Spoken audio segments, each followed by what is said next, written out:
तो राजेश भाई, आप लोगों ने पनडुब्बी स्टाइल में काम तो कर दिया, सिरा चढ़ा दिया मामला, लेकिन सीएम पद को लेकर काफी बवाल चल रहा है जी। भारतीय जनता पार्टी का एक संस्कारी परिवार है जी, और संस्कारी परिवार कभी टकराव में नहीं आता। वो जब सामने आईने के सामने खड़े होते हैं जी, ऐसे जो किसानों के नाम पे आते हैं, उनको सब पता होता है हमने कितना बड़ा षड्यंत्र रचा। देवी और सज्जनों, 100 करोड़ के लिए अगला सवाल। और सीट पर मौजूद हैं पनडुब्बी नेता राजेश काबरछा, राजेश कौशिक, और इनकी जो कोशिश हैं वो किस तरह की कामयाब रही हैं। और तुम भी नहीं सोचोगे भाई मंत्रालय तो हमने खूब सुने थे, लेकिन यूँ पनडुब्बी नेता किसा हुआ है। तो पहली बार दर्शकों थी एक इसे गहरे राज से पर्दा उठाने जा रहे हैं। शायद बहुत कम दर्शकों ने न्यू बेरा होगा अभी पनडुब्बी नेता भी कुछ हुआ है कि और वो क्यों कर काम कराया करे, किस तरह से अंदर खाते मामला यानी कि जो सियासती जो दाव पेच हैं उनको कैसे सिरे तक पहुँचाने का काम इन्हें कराया है। संसार क्रांति देखने वाले सारे दर्शक हैं देसी पत्रकार धर्मों की राम राम। राजेश भाई, जय श्री राम। जय जय श्री राम। ये तो आज पूरे जोश में है भाई जी, जोश आप लोगों की देन है। पहली बात तो संसार क्रांति वालों को, सभी धर्म और कर्मों भाई को दिल से जय श्री राम बोलता हूँ। जय जय श्री राम। आप लोगों ने बहुत योगदान दिया है। नहीं भाई साहब, यह बात ना को हमारे ऊपर आरोप ना लगाओ, यह गलत बात। देखो, पत्रकार होते हैं साजले। पत्रकार क्या होता है, ना पक्ष ना विपक्ष, और हम हैं केवल निष्पक्ष। वो अलग बात है कि आप क्रेडिट दे दो हम ले लेंगे, वो अलग बात है। लोकतंत्र का साथ दिया आप लोगों जी, लोकतंत्र तो जगाने का साथ दिया हमने। तो देखो ऐसा है राजेश भाई, जो मीडिया है वो एक आईना है जी। अगर उसमें कोई आदमी अपना मुंह देख कर डर जाए वो अलग बात है, अगर अपना मुंह देख कर गौरवान्वित महसूस करे वो भी एक अलग बात है। नहीं, आप अपनी सोच होती है। बिल्कुल। मेरे को ऐसा लगा है कि आप लोगों ने निष्पक्ष जी लोकतंत्र को जगाने का काम किया है। बिल्कुल, मैंने ऐसा महसूस नहीं हुआ कि भी आप किसी पक्ष या विपक्ष का कोई काम कर रहे थे। तो राजेश भाई, आप लोगों ने पनडुब्बी स्टाइल में काम तो कर दिया, सिरा चढ़ा दिया मामला, लेकिन सीएम पद को लेकर काफ़ी बवाल चल रहा है।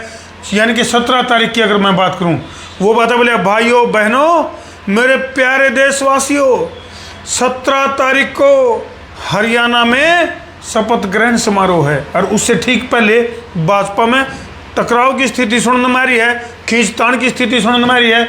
नायब सैनी के नेतृत्व में इलेक्शन तो हमने जीत लिया, लेकिन इस जंग ने क्यों कर जीतोगे। देखो जी, सबसे पहले तो आप बोलते रहो, कोई बात नहीं जी। भारतीय जनता पार्टी का एक संस्कारी परिवार है जी, और संस्कारी परिवार कभी टकराव में नहीं आता। यह टकराव में तो 10 साल से जो षड्यंत्रकारी थे कांग्रेसी।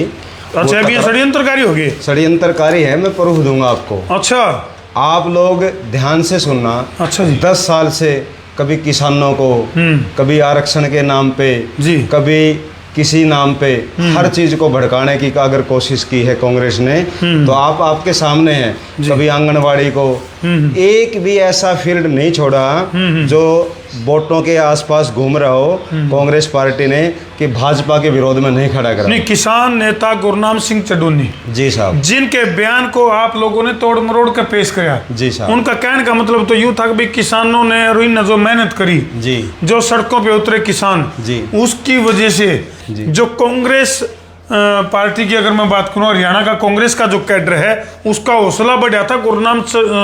गुरनाम सिंह चड्ढूनी ने यह बात कही थी अगर भाई इसी ओवर कॉन्फिडेंस के चलते कांग्रेस को नुकसान झेलना पड़ा।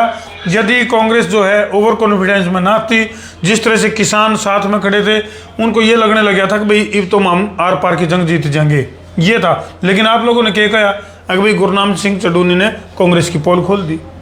देखिए साहब, पहली बात तो जी, लोकतंत्र ने कांग्रेस की पोल खोल दी। और गुरनाम सिंह चड्ढूनी जो है, ना कोई वो किसान है, ना कोई वो नेता है। नेता का तो पता लग गया अपने कितने वोट आए हैं जी। दूसरी चीज़ क्या बात है कि उनको पता है, वो जब सामने आईने के सामने खड़े होते हैं जी, ऐसे जो किसानों के नाम पे आते हैं, उनको सब पता होता है हमने कितना बड़ा षड्यंत्र रचा भारतीय जनता पार्टी के खिलाफ। जो रोड पे आए हैं, किसानों से कोई लेना देना नहीं था उन लोगों ने जी। किसानों के तो आस पास भी नहीं है, ना डकैत साहब और ना ही चंदूनी साहब, डकैत नहीं, ना सॉरी राकेश टिकैत जो भी बोलते हैं जी। राकेश टिकैत साहब, वो किसानों के आसपास भी नहीं हैं, क्योंकि उन्होंने तो सिर्फ भाजपा के विरोध में षड्यंत्र रचने का काम किया है। अब जो आम किसान है, आम किसान ने भारतीय जनता पार्टी को वोट दिए हैं और मैं उन क्या बात किसानों लगा का आपने? मेरे को दिल से लगती है जी। लेकिन भाजपा का जो एक कैडर है, कोर कैडर है, उनका न्यू कहना है कि भाई ना तो हमारे को जो प्रदर्शनकारी जो किसान थे उस समय जो सड़कों पर उतरे थे, उन्होंने वोट का फाका नहीं दिया मारती। मैं मानता हूँ किसान थे ही नहीं, हम उनसे क्या उम्मीद करेंगे? वो तो एक षड्यंत्र रच रहे थे कि भारतीय जनता पार्टी की सरकार को कैसे हटाएं, वो हजम नहीं हो रही थी उनको। अच्छा चलो खैर, राजेश भाई दो चीजों को लेके काफी घमासान चल रहा है। एक तो सीएम पद को लेकर और दूसरा मंत्रालय कैसे बटेगा, कैबिनेट में किन किन लोगों को शामिल कराया जाएगा। तो क्या जातिगत आधार पे अगर आप सोचा कि मतलब जो जाट नेता हैं, जीत का आए हैं, जो जाट विधायक हैं, उनको कोई भारा भरकम मंत्रालय मिलने की कोई संभावना है? जैसे महिपाल ढांडा की मैं बात करूं, या फिर क्या नाम है और कौन है, श्रुति चौधरी की बात करा, तो क्या लगा आपने इनको कोई मंत्रालय मिलने की कोई गुंजाइश, कोई संभावना? देखिए, पहली बात तो भारतीय जनता पार्टी जाति से बहुत ऊपर उठ करके काम करती है जी। जो योग्य व्यक्ति होता है, महिपाल जी हैं या श्रुति जी हैं, ये बहुत ही अच्छे, इनके पास जो है तजुर्बा है राजनीति का भी और समाज का भी। अगर इनको कोई भारतीय जनता पार्टी कोई भी किसी प्रकार का पद देते हैं, ये अपने कार्य में सफल रहेंगे, ये हमारे को विश्वास है। और मंत्रियों की लिस्ट की अगर मैं बात करूं, कुछ संभावित नाम मैं बताता हूं, कुछ आप बताइए, क्योंकि हमारे द्वारा भी कुछ लिस्ट हमने भी तैयार करी थी जो संभावना है जिसमें कि भारा भरकम मंत्रालय जो है इन लोगों को मिल सका है। सबसे पहला नाम जो है वो है देश की सबसे अमीर महिला सावित्री जिंदल, जो कि निर्दलीय इलेक्शन लड़ा और बाद में जो है वो होना ही था। ये तो हमने बेरा था इस बात का, तो चाहे गन्नौर की बात करा, चाहे हिसार की बात करा, आप लोगों ने बेरा ही था। अब ये निर्दलीय जीत का भी बीजेपी माने हैं। तो सावित्री जिंदल की बात करा, कृष्ण बेदी जी की बात करा, महिपाल ढांडा है, अनिल विज है, राव नरबीर सिंह है, विपुल गोयल है, मूलचंद शर्मा है, मुकेश शर्मा है गुरुग्राम से, कृष्ण मिड्डा है, श्रुति चौधरी है। इनके अलावा कुछ और नाम आपके दिमाग में है भी जो देखिए मंत्रालय में शामिल किया जा सके? देखिए, ऐसा है जी, हमारे ऊंचाण हलके से हमारे छोटे भाई देवेंद्र रतरी जी बहुत ही सिंपल और साधारण एक सामाजिक व्यक्ति है जी। भारतीय जनता पार्टी कोई किसी नाम को नहीं देती, काम को देती है जी। और मेरे हिसाब से अच्छे लोगों को आगे लेके आएगी और नॉर्मल अभी नए चेहरों को भी मौका देने की उम्मीद है कि मेरे को ऐसा लगता है कि भारतीय जनता पार्टी, हमारे माननीय नरेंद्र मोदी जी की ऐसी सोच है कि सामाजिक प्राणी को लेके आए, जाति से ऊपर उठ करके जी चलेंगे। और तो जो मंत्रालय में शामिल होंगे, इसके अलावा जो रह जाएंगे वो गैर सामाजिक हैं? नहीं, भारतीय जनता पार्टी का आम कार्यकर्ता भी मुख्यमंत्री के लेवल का काम करेगा जी, क्योंकि हमारे जो माननीय मुख्यमंत्री साहब हैं वो ये बोलते हैं कि आओ और हमारे को बताओ। और एक आम कार्यकर्ता की जब सुनते हैं तो आम कार्यकर्ता की बात अगर सीएम सुनकर कर कोई काम करता है तो आम कार्यकर्ता भी सीएम के लेवल का होगा। पहले जब कांग्रेस का समय था जी, तो आप देखना जो सीएम था कि ऐसे बात करता था कि कार्यकर्ता को तो पर्ची आएगी जी तो सही है, नहीं आएगी तो कोई फोर्थ क्लास का अगर लगता था तो सीएम की पर उससे साइन से लगता था जी जी बिल्कुल जी। अच्छा राजेश भाई, कुछ इस तरह का सुनने में भी आ रहा है कि भाई अहिरवाल बेल्ट से कुछ बगावती सुर जो है वो शुरू हो चुके हैं और उधर से कोई न कोई तैयारी कर रहा है कि भाई चाहे कुछ भी श्याम दाम दंड भेद सारी नीति अपना के और मुख्यमंत्री की दावेदारी ठोकने के जो प्रयास हैं, चाहे वो राव इंद्रजीत की बात करा या राव नरबीर की बात करा, उस तरफ से कुछ न कुछ इस तरह की बातें सुनने में आ रही है।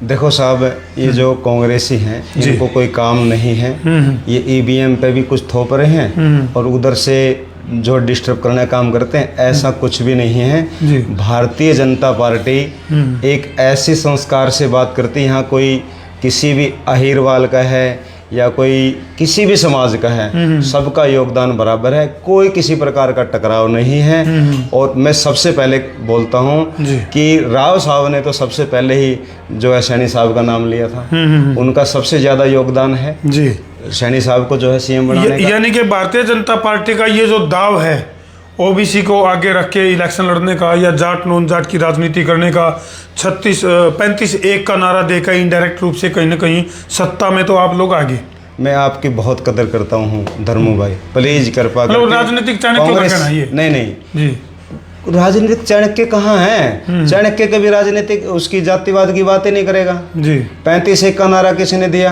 आपके सामने बताता हूं मैं। आप ये देखिए चौधरी वीरेंद्र सिंह जी ऊंचाना से चुनाव लड़ा तो कैसी बातें करते थे। जब वो इस समाज के साथ थे तो जीतते थे, जो समाज से दूर चले गए हार गए। दुष्यंत जी डिप्टी सीएम 50,000 वोटों से जीतते हैं, उनकी जमानत जब्त होती है। तो जातिवाद देखना कौन कर रहे हैं? आप जातिवाद की बात कर रहे हो आप जातिवाद को बारीकी से देखना। आप जैसे ही वो कैंडिडेट चेंज होता है तो वोट ट्रांसफर हो जाते हैं। तो भारतीय जनता पार्टी का तो पैकेज है, पैकेज वोट। आप जहां भी जाओगे 50,000 वोट तो भारतीय जनता पार्टी के पूरे हरियाणा में है। कांग्रेस का एक पैकेज दिखा दो आप। वो जाति के नाम से अगर कोई वोट डालते तो कांग्रेस डालती है। अच्छा, बदनाम भारतीय जनता पार्टी। प्लीज धर्म भाई आप आर्य हो, आर्य बनकर हो, श्रेष्ठता की बात। मैं आप लोगों के प्लीज कृपया करके आप कांग्रेसी भाषा मत बोलिए। नहीं राजेश भाई, निष्पक्ष भाषा। राजेश भाई मैं बहुत कदर करता हूं। मैं आप लोगों के खेमे में बैठा था जी, तो वहां इनडायरेक्ट रूप से कुछ इस तरह की चर्चाओं का बाजार गर्म था कि भाई कांग्रेस की 37 सीट तो बिकाएगी, 37 पे तो 7 पे क्यों कर लेनी है? बच्चा खुचा जो जाट वोट बैंक है वो किस तरह से उनका हथियाना है, उसके लिए भी कुछ चर्चाएं चल रही हैं। के करके मानोगे भी नहीं तो बता दो, बहुत के करके मानोगे? विपक्ष तो रहना चाहिए नहीं? मजबूत विपक्ष जहां नहीं होगा निरंकुश शासन लागू हो जाएगा और सत्ता फिर जो है शोषण करना शुरू कर देती है प्रदेश की जनता का। कुछ इसी तरह की तैयारी में होगी।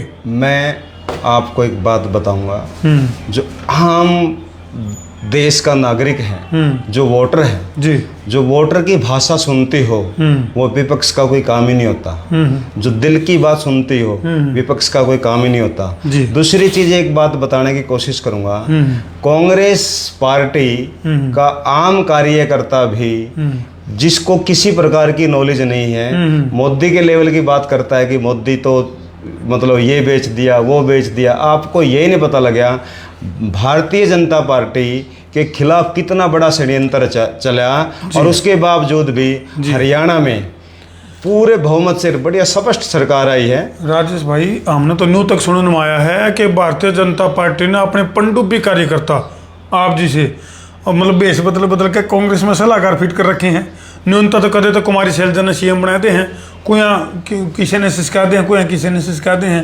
मतलब इस तरह की रणनीति के ऊपर भी भारतीय जनता पार्टी जो वो काम करती है, कुछ ऐसा भी सुनने में आया। चलो आपने मेरे को पनडुब्बी नेता का नाम दिया। इस पनडुब्बी की एक बात बताना चाहता हूँ आपको। भारतीय जनता पार्टी की एक जो शैली है, जो काम करने का तरीका है, वो वोट मांगती नहीं है, वो वोट बनाने का या समझाने का काम करती है। ईवीएम में सेट करके। ईवीएम में सेट नहीं है, ईवीएम तो आप शिकायतें हैं चुनाव हमारे हमारे एक मैं बताऊंगा जी, शिकायतें बहुत ज्यादा होगी। अगर ऐसी कोई शिकायत होती, हमारे देश की सेवा करने वाले श्री अभिमन्यु कैप्टन साहब वो जीत जाते, क्योंकि उससे ज्यादा हमारे उद्योगपति भी हैं, हर चीज़ें उसको जीतना चाहिए था। अगर कोई सेटिंग होती तो जो उसके सामने कैंडिडेट जीता है उसकी आप देखो, बैकग्राउंड देखो, चेक करो तो किसको जिता दिया जी। आप ऐसा होता तो वो भी जीत जाता। चलो राजेश भाई, इसका गिले भारतीय जनता पार्टी का एक और आरोप है, बहुत बड़ा आरोप है कि जो पुराने जो मेहनती लीडर थे जो वह खुड्डा ला दिए, खासतौर पर ब्राह्मण। मान लो जिस तरह पंडित रामविलास शर्मा, वो खुड्डा ला दिए। इतनी मेहनत कर रखी उन्हें, जब पार्टी की 4 सीट आकर दी उस टाइम जोड़ा लेकर मेहनत कराया करते, और आज उनको खुड्डा ला दिया। उसकी को पूछता है कोई उसने कोई। बहुत बढ़िया बात, जब अपने घर को कोई देखता नहीं, किसी का पिताजी 60 साल से प्लस हो जाता है और एक उसका बेटा छोटी सी नौकरी लग जाता है डी ग्रुप की, और पापा तेरे को पता नहीं, तुम बैठ जा। हमारे माननीय श्री रामविलास शर्मा जी हमारे पितामह हैं, हमारे असली दादा जो राजनीति के दादा हैं, उन्होंने भारतीय जनता पार्टी की नींव को हरा किया। और आज जो देन है भारतीय जनता पार्टी में रामविलास जी की देन है। और मैं एक बात और बताता हूँ, आज भी जो मंत्रालय को सेट किया जाएगा, मुख्यमंत्री को सेट किया जाएगा, हर चीज की अगर सलाहकार की कोई कमेटी है तो उसका निर्देश जो है रामविलास शर्मा जी दे रहे हैं, और प्रधानमंत्री श्री माननीय नरेंद्र मोदी जी की वजह से दे रहे हैं, अमित शाह जी की वजह से दे रहे हैं। यानी कि रामविलास शर्मा जी को सलाहकार समिति में शामिल कर लिया गया है। इतना बड़ा जो है मान और सम्मान देना रामविलास व्यास जी को, जी। भारतीय जनता, आप एक बात बताइए, 78 साल के हो गए वो, विधायक बनते, हमने जो है माननीय श्री नायब सिंह सैनी जी को मुख्यमंत्री जो है चुन रखे हैं, उनकी एज कितनी है और उनकी, आप उनके सामने नीचे उनके आदेश से काम करेंगे। हमारे यहाँ परिवार के अंदर हर कोई सीएम के लेवल का होता है, सिर्फ सीट पे नायब सिंह सैनी जी बैठे हैं, सलाह लेकर के हरियाणा का निर्देश देंगे और हरियाणा को चमकाने का काम करेंगे। जैसे आपका चेहरा कमल का फूल की तरह खिल रहा है, आप क्या बात कर रहे हो? ये नहीं भाई, गुलाब का फूल की तरह खिल रहा है हमारा तो, कमल का फूल। तो चलो, और कुछ कहना चाहोगे शपथ ग्रहण समारोह को लेके दर्शकों को, कोई मैसेज? क्योंकि कई सारी व्यवस्थाएं, जेड सुरक्षा पर का माहौल है और बहुत ही सुरक्षा के 4 चौकस प्रबंध जो है वो भारतीय जनता पार्टी ने कर लिए हैं शपथ ग्रहण समारोह के लिए। कई जगह कुछ इंटरनेट सेवाओं में भी दिक्कत आ रही है, कई जगह कॉलिंग में भी दिक्कत आ रही है। किस बात का डर है शपथ ग्रहण समारोह को लेके? क्या न्यू लग गया आपने कभी फिर किसान गिराव कर लेंगे या कुछ इस तरह का मामला? देखिए, मैं खुशी की बात बताना चाहूँगा। मेरे सामने जो है किसान भाइयों ने बात की है कि जो हमारे सामने जो कांग्रेसी भेड़िए आते थे हमारे को जो है गुमराह करने के लिए, हमारे को बहुत बड़ी भूल हुई, हम वहाँ जाकर के बैठे। हमारे को खेत में बैठना चाहिए था ताकि हम किसान बन के अपना अच्छा जो है उपजाऊ कर लेते। आज हमारे को समझ में आ चुका है। और धर्मो भाई, आने वाले 5 सालों में जो मेरे किसान भाई हैं, जिसको आप हरियाणा के अंदर से बोलते हैं कि किसान का नाम है, सीधा सीधा जाट बोल दें, जो हमारे जाट भाई हैं वो देश की सेवा करने में और भारतीय जनता पार्टी सेवा करने में सबसे अग्रणी होंगे आने वाले 5 साल में। आप देख लेना। और जिस दिन 75 पार अगर वो सीट होते हैं, हमारे जाट भाइयों की वजह से होंगी। और सीएम हमारे देने में क्या दिक्कत है? योग्य सभ्य व्यक्ति अगर जाट को सीएम बनेगा तो हमारे कोई दिक्कत नहीं है। अच्छा। हमारे को जाट सीएम बनने में चौधरी बंसीलाल विकास पुरुष के नाम से हैं, हम उसको सैल्यूट करते हैं, नमस्कार करते हैं, सुबह उठ करके विकास पुरुष का नाम लेते हैं। वो भी हमारे सीएम थे जी। हम हुड्डा साहब को कैसे बोल रहे हैं? जो हुड्डा साहब सीएम होने के बाद भी वो जातिवाद का नारा देते हैं, हरियाणा जला दिया। जब आप ये देखिए, ऊपर सरकार कांग्रेस की है, नीचे कांग्रेस की सरकार है, और 3 महीने के बाद कहता है हमारे जाट भाइयों का आरक्षण मांग लो। डूब के मरने वाली बात है। चलो खैर, ये थे भाई भारतीय जनता पार्टी के पनडुब्बी नेता राजेश काबरछा, जिनने की उचाना में भी एक अलग तरह की राजनीतिक कार्यशैली दिखा के न्यून का करें बोले कहीं पे निगाहें कहीं पे निशाना। उचाना की जनता तो समझ गई होगी इनका वर्किंग स्टाइल किस तरह का रहा है, मतलब किते काम किते करे, उसका असर किते होया है, उसका रिजल्ट भी तो हमने देख लिया। तो खैर फिलहाल पनडुब्बी जो नेता है वो किस तरह से काम करे हैं और आगे आने वाले टाइम में किस तरह से कांग्रेस का जो कोर वोटर है उसमें किस तरह से सेंधमारी की तैयारी जो है वो पनडुब्बी नेताओं ने कर रखी है। उन्हीं चेहरों में से एक चेहरा राजेश काबरछा को हमने कैमरे के सामने दिखाने की कोशिश करी है। कितना तक हम समझ पाए हो? न्यून का बोले भाई तो जितना ऊपर दिखे नहीं उतना नीचे भी है। तो कुछ इस तरह का स्टाइल जो है वो राजेश काबरछा का रहा है। ये जो कुछ लिस्ट हमने जारी करी है, जो संभावित जो मंत्रालय जो बनेंगे उनकी लिस्ट हमने जारी करी है। तो हमने क्या लगा है कोई और भी कौन सा उस मंत्री पद के लायक है, कैबिनेट में शामिल करने लायक है, कमेंट सेक्शन में जरूर लिख दियो। बाकी कल जो है पंचकुला से शपथ ग्रहण समारोह की ताज़ा अपडेट के गिले फिर ताता मिलेंगे। संसार क्रांति के गिले बने रहो। और भाई बहुत सी ताज़ा नई जानकारी लेने खातर तोड़े से सब्सक्राइब करो और भाई शेयर करो, सवा शेयर करो, गब्बर शेयर करो और सूत्रे कमेंट करो। ठोको शेयर। मैं हूँ तारा देसी पत्रकार धर्मू। जय जवान, जय किसान, जय हिंदुस्तान, जय श्री राम, जय हरियाणा, विजय हरियाणा। कमल है, कमल ही रहेगा। भारतीय जनता पार्टी विजय की ये जो रथ यात्रा है इसको हमारे हरियाणवी कभी रुकने नहीं देंगे। सभी हरियाणा वासियों को जय श्री राम, राम राम। राम।